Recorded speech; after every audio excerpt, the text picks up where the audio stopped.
Loads of you getting in touch about New Year's Eve and your plans. Barry and Mavis, morning you two, in Cornwall. So it's very special for those two as a couple, as we met on New Year's Eve 1974. No. It's the year of my birth. On the stroke of midnight, we were put together and we danced to Santana's Samba Party. We met in a pub just off the Old Kent Road. Got married in 1979. Oh. And we love each other more and more each day. Oh, stop, that will set me off. That's it will lovely. set you off. That is lovely. I cry. She cries at everything. Drop of a hat. It's terrible. I think that's really lovely. Barry and Mavis, how lovely. That is lovely. Send us in a picture. Yes. I'd love to see you two, 50 years married. What a wonderful well, anniversary nearly as well. 50 years since you've known each other. Yeah, you wouldn't forget it, would you? Wonderful. Oh, that's lovely. On the other side of things, Zoe says she'll go to bed as normal at 9 p.m. And then on the 1st of January, she will watch the sunrise at 8:21 on the UK East Coast. Sticking to schedule. No, it must be US East Coast time. Must be. You watching in the States? US East Coast. Let us know, Zoe. Be. Yeah, I know where you want more detail from you. And Kate is very exciting. She says, we're walking to our local sports club for a reggae and ska night. Oh, right. Can't wait. Not sure if we'll stay till 12 o'clock, but it's good to support the local club and bonus being able to walk there. Yeah, but Teresa says New Year's is a washout now. The cost of drink and food and the cost of transport is ridiculous. Then you have all the non-drinkers. That's you. Someone being a non-drinker. Teresa. You're quite handy, actually, to have on New Year's Eve because you can drive everybody about. I'm like a free taxi service. There are benefits, yes. The joy is also taken out because it's all about Christmas and we're pressured to buy. And even all of that is played out now. Oh, dear. Oh. Very depressing, yes. It is a bit depressing, though. Just having... It's just nice to reflect and then welcome in the new year, I think, however you choose to do it. Yes, even if it's nice and quietly. We wish you a very happy new year, whatever you're doing, staying in or going out. Yeah. Have a lovely time. Let's have a look at the stories making the headlines this morning with editor of Spike, Tom Slater, and the broadcaster Claire Muldoon. Good morning to you both. Morning. We'll just take you through the front pages, should we? The Express has a family lucky to be alive after a tornado tore their home apart in Greater Manchester yesterday. Yes, the Times leads with civil servants being over-promoted to get round a pay squeeze. That's what analysts are claiming. Two-thirds of doctors suffering from what they're calling moral distress caused by the state of the NHS. That's according to The Guardian. The I newspaper leads with Boris Johnson telling Rishi Sunak to speed up the UK's transition to nuclear power. And half the police are not investigating crime properly, according to The Telegraph. Well, joining us to go through all of these stories is editor of Spike, Tom Slater, and the broadcaster and journalist Claire Muldoon. And Tom, we're going to start with you. And Trump has been blocked from a second state. Yes, a huge story breaking overnight. So we all heard just before Christmas of the Colorado Supreme Court, which ruled that Trump wouldn't be allowed on the ballot in the state. Now Maine's top election official has effectively done the same thing. This is much more significant insofar as Maine is actually more in play for the Republicans, whereas Colorado is pretty solidly Democratic.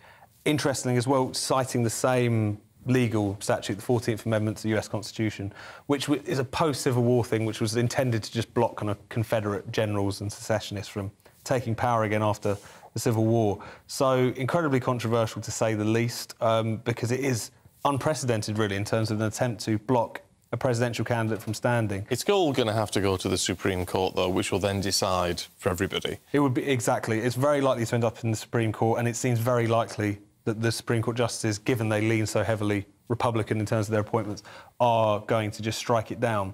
But I think it is another example of the sort of anti-Trump brigade, in the name of defending democracy, end up doing some very anti-democratic things. And Trump is a lunatic in all kinds of different respects, but it should be down to the electorate to judge whether they want him to be their next president or not. And this stuff helps him. I think, absolutely it does. That's what I was just about to pick up on. The fact that there are these accusations and the fact that these states are saying that it would be illegal for him to stand as president and therefore he shouldn't be. You've still got the polls that are showing he's gaining momentum. He's gaining momentum in the polls. It's almost as if this is almost as if the American electorate want to protect Donald Trump and protect this figure, and they want him to succeed against all odds. It's almost as if they want him to be the American dream again. But then I think we need to look at it globally, you know, and think, well, what can he do for geopolitics globally? What can Trump do?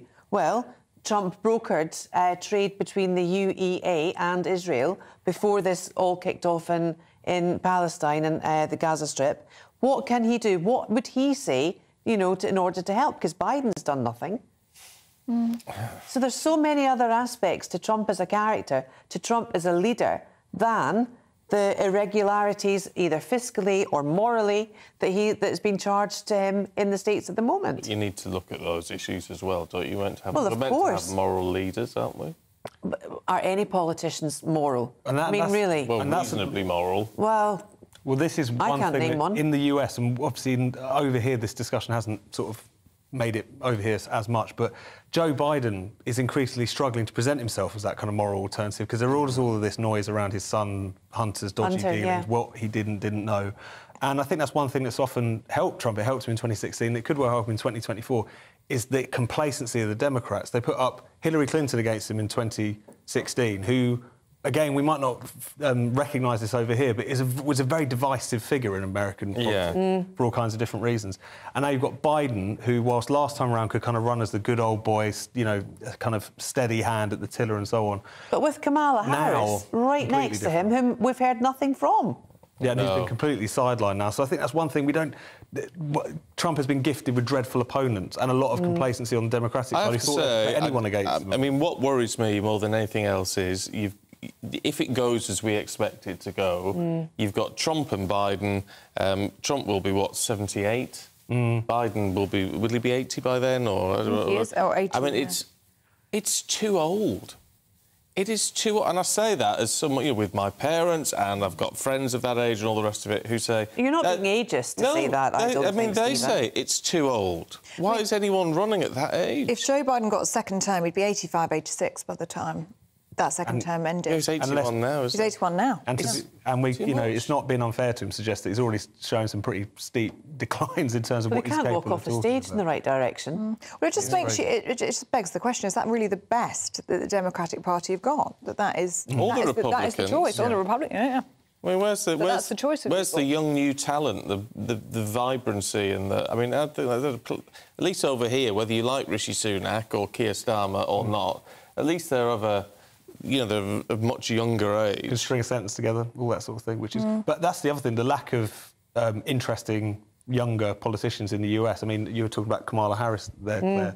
I mean, she's a really insubstantial figure. She just seems like a sort of a malfunctioning Hallmark card. Like, and there was a lot of excitement about her to start with, wasn't there? Yeah, there was. Which made no sense, because she really flamed out in the primary. She did really badly, particularly amongst African-American voters, even though people saw her as one who could reach out to them for obvious reasons.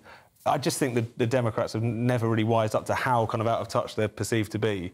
And they don't really recognise why Trump won in those formerly democratic states last time, because they felt ignored by that kind of Clintonite establishment. Yeah. But they don't seem to be learning the lesson of it. They seem to be doubling down this idea is a threat to democracy, it has to be stopped at all costs, and not recognising that every time they do that, it just seems to help him and backfires against him. Claire, let's have a look at the Mail's looking at a surge in adults on long-term you teased on this, So, a surge in number of young adults on long-term sick leave. This is a piece in the Daily Mail, and it's basically Labour saying, well, this is your fault, the Tories, and Tories are saying, well, actually, it's not, because we've got things in place, we've legitimised it, etc., etc.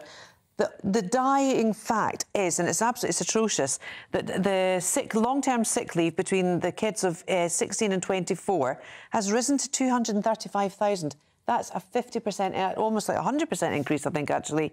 And that's just appalling. Based on, I mean, do we know what they're off with? Well, there's many things. And I think the other key thing here to realise is that not only is it a massive, massive increase year on year, but on average last year, the sick leave was 7.8 days.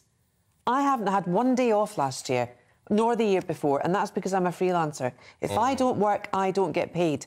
And all of this mamby-pamby who wake up, I don't feel well, and I know for a fact, if you were to look at the graphs of when they're off, Fridays and Mondays would be key days when they didn't come into work. And also, it's too easy to now say, I'll work from home, because the infrastructure is there to do that. It's about time these guys got out of their sick beds and got to work. It's ridiculous. Really is. Tom, what do you think about Anecdotally, it's certainly the case that you hear it is the younger recruits who tend to, shall we say, have a kind of lower threshold when it comes to taking a day off sick. Yeah. We're not talking about anyone at Spikes. Our young Gen Z employees are very diligent and hardworking. But there is this kind of sense in which a sniffle is reason enough to go home. And also amongst the younger generation, there is this sense in which the concept of something like mental health seems to encompass not just actually diagnosable mental illness, but, you know, being burned out, being stressed, being this, being that. They don't know what stress is. The stress that they have is going to the fridge and saying no oat milk. That's their level of stress. Come on. That's harsh, but probably true. Fair. Yes, thank you, Stephen. Probably fair. I hate having sick days. I know you do. I was off last week. Last weekend. Last weekend. But it was actually you couldn't speak. It was the bosses here that did say no, just don't come in. Yeah, you were trying to come in, weren't you? So that was actually quite. It was a relief to be told not to come in rather than saying I can't come in. Exactly. And it was evidence that you couldn't even speak properly. You can't speak. I mean, no you change do your there. Job. Yeah, well, no change there. You can't do this job if you can't speak, can you? So, I mean, that's... Well, thank goodness you said you were born in 74. You're not within the demographic here, so you've not to worry. Heavens, no. 50 next year, 2024. Yeah. It's scary. That's a little bit... Well, I'm not frightened about it. I'm not like having a midlife crisis or anything, but you do think, bloody hell. Well, you look great. 50. You look Ellie. Doesn't he look great? He does. Look at his skin. As someone on the other side of 50, yes, you look tremendous. Yeah, he's got great skin, this one. Don't close up on me. I always showing all my grey hairs. Look at that. I'm like a badger. Oh, you're so vain. You probably think this show's about you. Yeah, I do.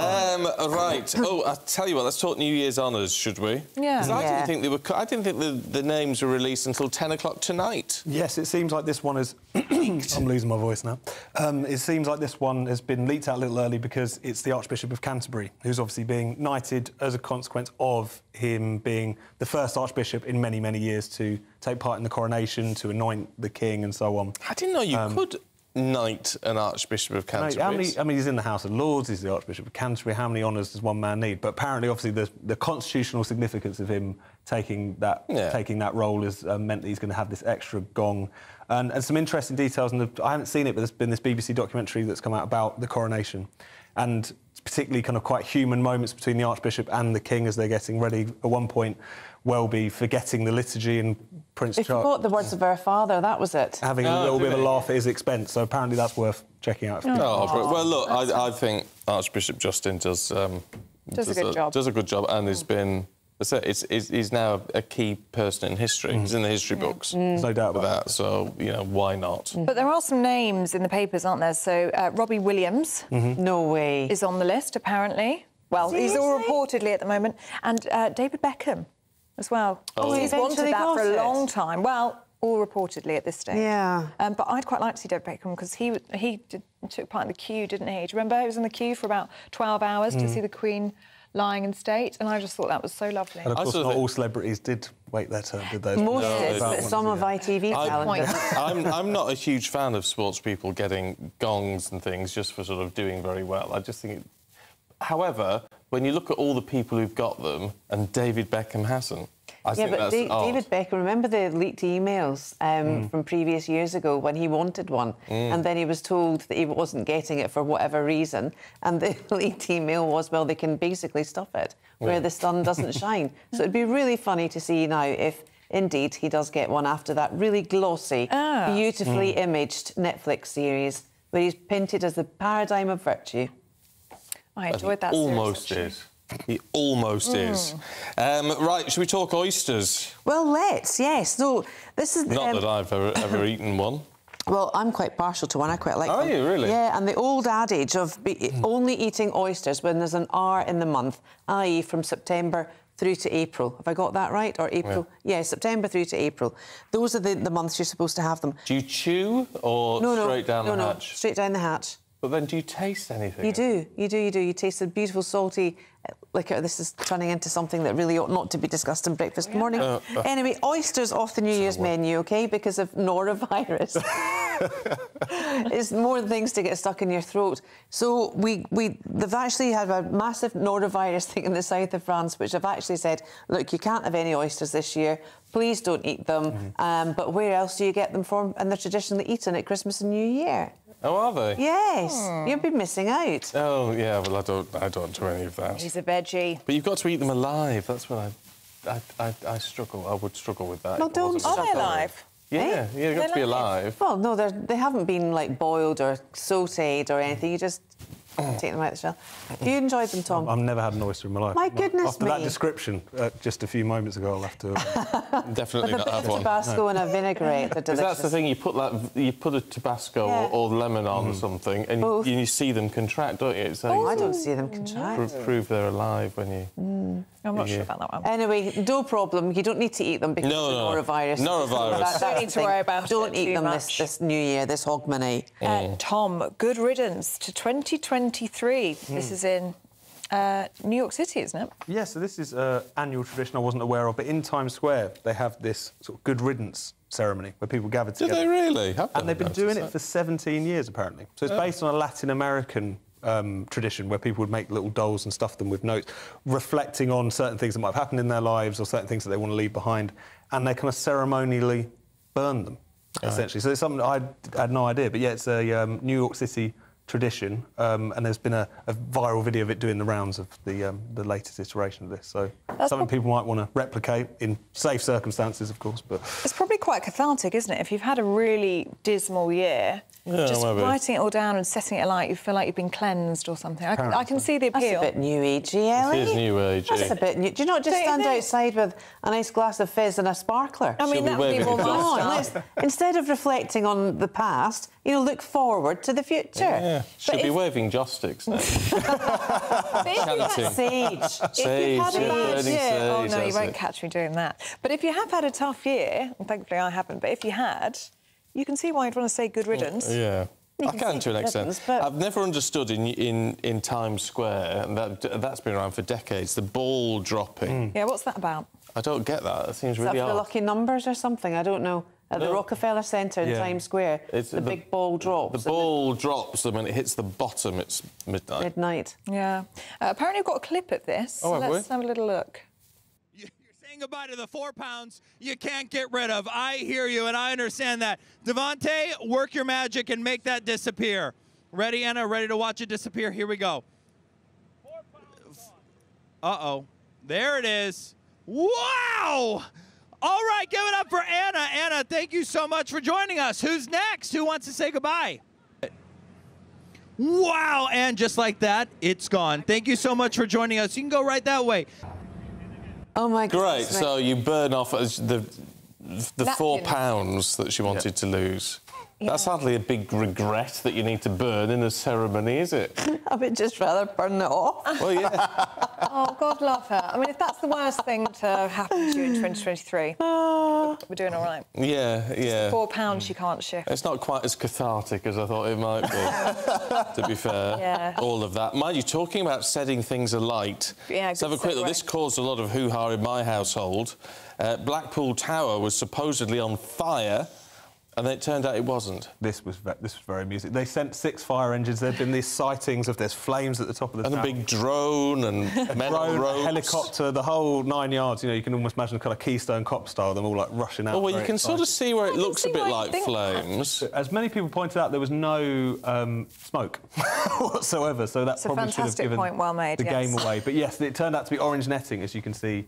Just blowing in the wind. Just blowing in the wind. But God bless those people for calling up, just in case, because obviously it's such an iconic. National icon. It is a national If it had icon. gone up in flames, that would have been absolutely dreadful. It's closed for maintenance at the moment, so who knows what could have happened. So yes, but there is something quite funny about all of the panic on social media, all of the fire engines being rallied, and it turned out to be a bit of orange netting flapping in the It wind. was a relief in Well, our thank head goodness for that. What yes. was? that it wasn't on fire. Oh, I'm not surprised. No, got full family in Blackpool. Yeah. But anyway, thank you both. We'll see you a little bit later on. See you in a Thank you bit. very much. Time for a check on the weather for you with Alex.